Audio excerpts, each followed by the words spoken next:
Sandra Lucbert, vous êtes écrivain, vous étiez venue dans cette émission l'année dernière pour Personne ne sort les fusils. C'était sur le procès France Télécom, considéré comme le Nuremberg du management. Vous publiez à présent Le ministère des Comptes publics chez Verdier. On va en parler dans un instant, mais d'abord une image qui symbolise à vos yeux notre époque. Et quand je dis une image, c'est plutôt deux images. Alors racontez-nous ce que l'on y voit. Eh bien, sur ces deux images, on voit une même situation, ou plutôt une même mécanique de destruction, qui est en fait notre situation politique depuis 30 ans. Donc, sur la première, celle où on voit François Fillon, c'est en 2017, pendant la campagne présidentielle, et il se rend ici dans une maison de retraite à Bry-sur-Marne, pour, comme le dit sa communication de campagne, confronter son programme aux réalités de terrain. Son programme consistant essentiellement en des coupes budgétaires et des augmentations du temps de travail.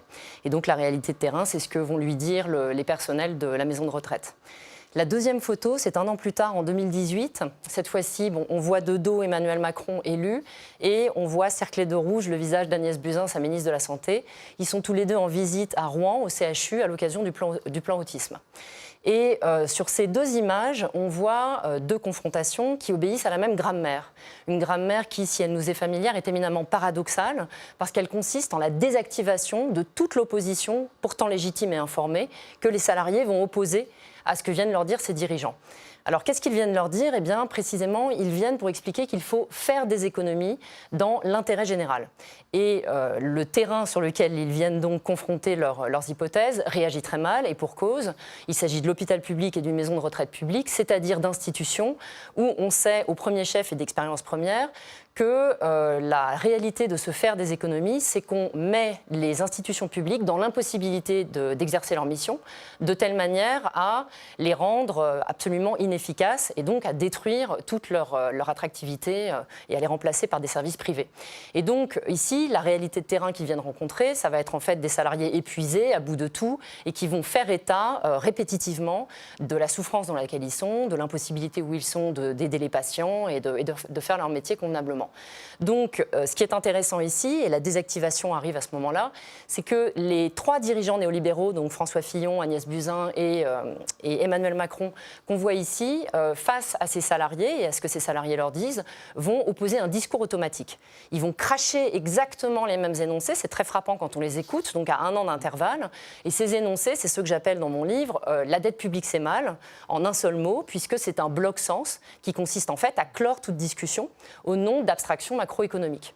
Et ce qui m'intéresse ici, c'est que quel que soit le propos des salariés, quelle que soit la réalité dont elles font état pour leur faire entendre que ces fameuses économies sont en fait un étouffement économique explicite, enfin réel, eh bien ces personnages vont annoncer de plus belle leurs abstractions macroéconomiques, la dette publique c'est mal, sans rien écouter.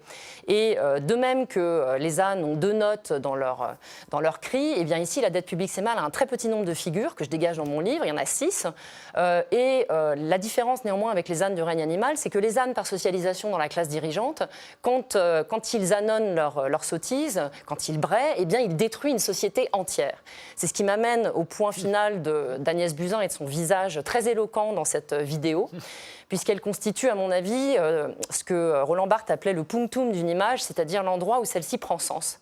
Pourquoi ? Parce que si on regarde les grimaces d'Agnès Buzyn pendant la vidéo qui correspond à cette capture, on a exactement à livre ouvert la conception de la politique du néolibéralisme, et plus exactement leur conception de la démocratie, qui est une conception consistant à penser qu'il faut dédémocratiser la démocratie, parce que les populations, ces gens les voient comme un ramassis d'imbéciles, livrés à leurs émotions déréglées et incapables de savoir ce qui est bon pour eux.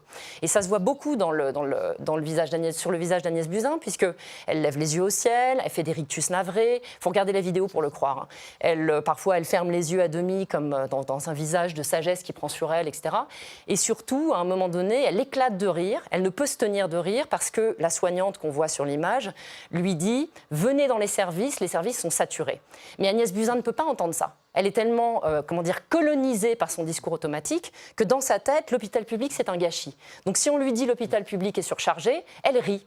Donc je pense que ces deux images, à mon avis, sont vraiment symptomatiques. Sachant que c'était avant la crise du Covid, avant bien le Covid, entendu. Absolument. Avant que la tout a déréliction... été déterminé justement par le manque de lits dans les hôpitaux. Exactement. Donc ces deux images sont vraiment tragiquement annonciatrices de ce qui va se passer ensuite.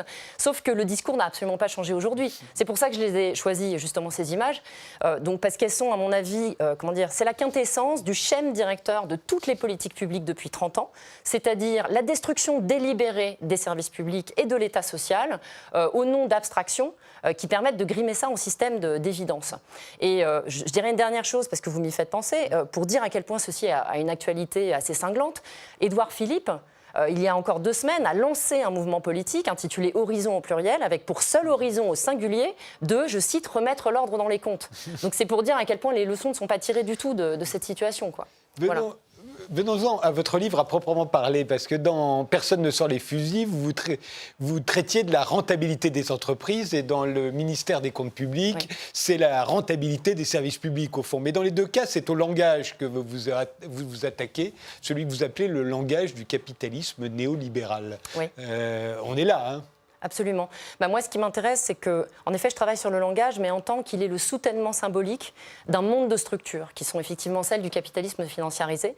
Et soutènement symbolique, ça veut dire que ces structures peuvent se donner carrière et peuvent renforcer l'ordre qu'elles soutiennent grâce à la défiguration langagière qui est proposée dans la langue qu'on dira hégémonique en utilisant le concept de Gramsci, c'est-à-dire celle que nous parlons tous, celle qui est devenue la direction générale de la société.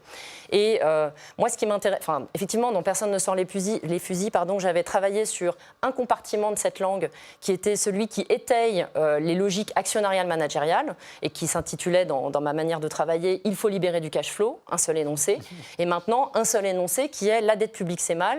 Cette fois-ci, effectivement, c'est la branche de la finance qui est active sur les services publics, sur les entités publiques. Et justement, ce qui m'intéresse, en fait, c'est de montrer comment, dans tous les services publics, une même logique de destruction est à l'œuvre. Donc, je peux les énumérer, à la Poste, à la SNCF, à EDF, dans l'Éducation nationale, dans la recherche, à l'hôpital public, dans l'audiovisuel public, à l'Office national des forêts ou dans les services judiciaires. C'est la même logique structurelle. Simplement, nous ne l'apercevons pas avec netteté et nous ne distinguons pas sa cohérence. Et ceci parce qu'un discours automatique accourt depuis 30 ans et que sa répétition même l'a institué dans nos esprits comme un système de certitude inquestionnable.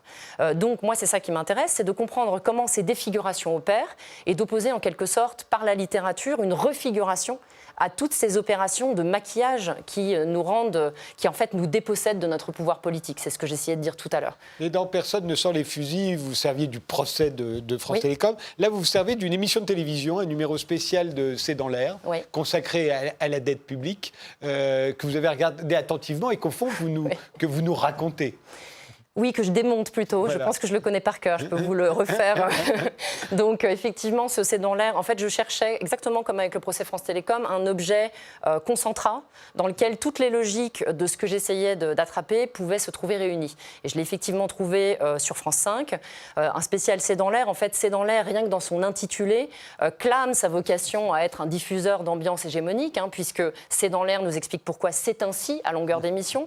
Et justement, ici, l'intitulé dit beaucoup de choses, puisque l'émission spéciale s'appelle « Dans le piège de la dette », ce qui peu ou prou est une reformulation de « La dette publique, c'est mal ». Et en effet, pendant 1h30, le C'est dans l'air se livrera à une réexplication pédagogique des raisons pour lesquelles la dette publique, c'est mal. Donc, moi, effectivement, dans cette émission spéciale, j'ai trouvé la dette publique, le discours automatique de la dette publique tout entier replié, les 6 figures de style qui fonctionnent en permanence, que j'évoquais tout à l'heure, et par ailleurs, l'ensemble des personnages porteurs officiels, donc, qui, en permanence, sont là pour nous assurer que la dette publique, c'est mal. Donc, il y a 4 groupes. Oui, et puis il y a déjà Gérald Darmanin, qui à l'époque est ministre. Absolument, oui. Et donc, on voit, par la même occasion, dans votre livre, nous expliquer pourquoi il faut réduire la dette, parce que, notamment, on raconte dans cette émission, et c'est le point de départ du livre, pourquoi on ferme une maternité. Oui. Vous l'avez écrit, le ministère des Comptes publics, compte CONTES. Oui. Pourquoi ? Parce que ce sont des comptes qu'on nous raconte, parce que ça n'est pas vrai. Alors en fait, la CONTES, c'est un genre en littérature, le genre du conte pour enfants, et il m'est venu par analogie justement de tonalité et de type de fonctionnement avec cette défiguration langagière dont je parle depuis tout à l'heure. C'est-à-dire que, par exemple, pour le capitalisme actionnarial, celui dont je parlais tout à l'heure, il s'agissait au contraire de transformer la surexploitation des salariés en épopée. Donc c'était « il faut libérer du cash flow ». Ici, il est très difficile de transformer l'attrition pure et simple de tous les services publics en quelque chose de glorieux. Donc la transformation se se fait sur le versant de la terrorisation et de la moralisation. Et ces deux registres-là, ce sont typiquement ceux du conte pour enfants. Donc c'est pour ça que j'ai utilisé ça m'est venu en fait en cours d'écriture, puisqu'il y a une similitude de registres. Et effectivement, moi c'est ça qui m'intéressait de montrer, c'est que vous évoquez la maternité d'Oedipe, et effectivement dans la scène initiale du livre, le préfet de la Drôme vient soi-disant justifier la fermeture de la maternité, exactement ce qu'on vient de voir avec les trois autres, et lorsqu'il vient justifier, il n'a qu'un argument qui est « nous sommes comptables de la dette publique ». Et ça produit une mesmérisation sur l'Assemblée, les gens restent interdits et ne savent plus comment réagir. Et moi c'était ça qui m'intéressait de comprendre, mais en le portant à l'échelle en quelque sorte, puisque l'équivalent fonctionnel du préfet, mais pour l'ensemble du corps social, c'est bien sûr ce que j'appelle la conversation nationale, c'est-à-dire ce que les médias répercutent à longueur de journée, et les médias, justement précisément l'émission que je choisis en fait partie, essentiellement nous répercutent les raisons, enfin comment dire, le c'est ainsi hégémonique. Simplement, il fallait analyser à la fois comment ça passe dans la langue et quels sont les personnages porteurs. Je voudrais en dire un mot puisque vous l'avez évoqué tout à l'heure. Il y a 4 groupes, donc il y a le groupe des gouvernants, et donc moi j'ai sélectionné dans le reportage parce qu'il y avait vraiment trop de choses sinon, mais j'en ai pris 4, donc qui sont deux hommes de droite et 2 hommes de fausse gauche, donc des socialistes. Donc les 2 de droite, c'est Darmanin et Balladur, et effectivement ensuite les 2 fausses gauches, c'est Jean-Marc Ayrault et Michel Sapin. Et ce qui est intéressant, c'est qu'on les voit tous dire la même chose, donc c'est assez saisissant. Ensuite, on a 3 autres groupes. Le groupe des sages, donc, qui appartiennent à des institutions réputées indépendantes, le réputé a toute son importance. Et dans le reportage, on voit donc Didier Migaud, ancien président de la Cour des comptes, et comment s'appelle-t-il, Jean-Claude Trichet, ancien président français de la Banque centrale européenne. Ensuite, il y a les experts de plateau, qui sont assignés au plateau pour dire ce que le capital attend, quelle que soit la saison et quelles que soient les choses à dire. Si un jour, il faut dire que la socialisation, les dépenses de socialisation sont importantes, ils le feront. Vraiment, ils sont alignés sur ces réquisites. Et puis, un dernier groupe qui est composé par Caroline Roux tout entière, la présentatrice de l'émission, puisque c'est le groupe des décrypteurs. Et là, c'est une chose que j'essaye de dire, c'est que le journalisme, via le néolibéralisme, ça devient du décryptage, c'est-à-dire la réitération et survalidation de ce que le même reportage prétend questionner, en fait. Voilà. Dernière question, Sandra Lucbert. Le capitalisme transforme tout ce qu'il peut en marchandises. Je pourrais dire c'est sa vocation, c'est sa force, c'est même son génie, quelque part. Puisque depuis l'origine du capitalisme, ça se passe comme ça. Aujourd'hui, on voit bien, et c'est la raison de tout ce que vous venez de décrire, à mes yeux, mais je peux me tromper, c'est que le marché est devenu mondial et que la démocratie, elle est nationale. Et que donc, je ne vois pas ce qui peut l'arrêter aujourd'hui. Et à la différence de vous, je ne vois pas dans les personnages, les protagonistes, ni dans François Fillon et Emmanuel Macron, je ne vois pas des méchants capitalistes. Je vois des gens qui n'ont aucun pouvoir d'arrêter le capitalisme. Alors, je n'ai pas dit que c'était des méchants capitalistes. Non. Pour moi, c'est précisément, j'y insiste un peu, parce que c'est précisément l'intérêt de ce que j'essaye de montrer. Les gens qui sont portés par l'hégémonie ne sont pas en train de faire des opérations machiavéliques pour nous mentir ou faire ce genre de choses, absolument pas. Pour moi, ils vont là où les intensités sont, et les intensités sont là où les structures les construisent, les intensifient, et c'est ce que j'essaye de dire avec l'image du canon dans mon livre. C'est-à-dire, en fait, le canon est une image que j'utilise pour qualifier justement la langue hégémonique et le système de valeurs hégémonique avec les 3 sens de canon. C'est une norme, c'est un système normatif, c'est une pièce musicale d'un certain type qui est très réglée, qui consiste à répéter des motifs et qui, ce faisant, prend énormément d'ampleur. Donc il y a énormément de voix et plus le motif est réglé et répété par de nombreuses voix, plus c'est fort et plus on veut s'y joindre. Pour moi, c'est ça dont il est question. Et la 3e chose, c'est qu'un canon, c'est une pièce d'artillerie. Et ce faisant, plus les gens se lient à ce système-là pour, comme dirait Durkheim, avoir du tonus moral induit par leur participation à ça, plus le système social redistributif se trouve défait. Donc moi, ce que j'essaie de faire apercevoir, c'est ça. Après, pour ce qui est de la nature mondiale des structures du capitalisme financiarisé, évidemment qu'on est bien d'accord que ça complexifie énormément la possibilité d'en sortir. Et que l'État aujourd'hui, l'État français, comme les entreprises, comme France Télécom, au fond, se finance sur le marché, l'un comme l'autre, de la même manière. C'est vrai, mais c'est et sont tributaires des mêmes règles imposées par le marché. Ça, sans doute, mais le pouvoir disciplinaire du marché, il a été installé par des gens. C'est ce que je racontais dans Personne ne sort les fusils. Ça a été installé au milieu des années 80. Ça peut être défait. Enfin, je veux dire, Ah oui. c'est ça. Mais c'est ce que j'essaye de Mais dire. pour que ce soit des faits, il faudrait que la démocratie soit plus puissante. Et elle n'est que nationale. Oui, mais donc participer à essayer de faire comprendre que le capitalisme est contingent aussi, c'est peut-être un effort utile. Voilà. C'est le but de votre livre. C'est ça. Il s'intitule Le ministère des Comptes publics et il vient de paraître chez Verdier dans la petite jaune, comme on l'appelle, la collection.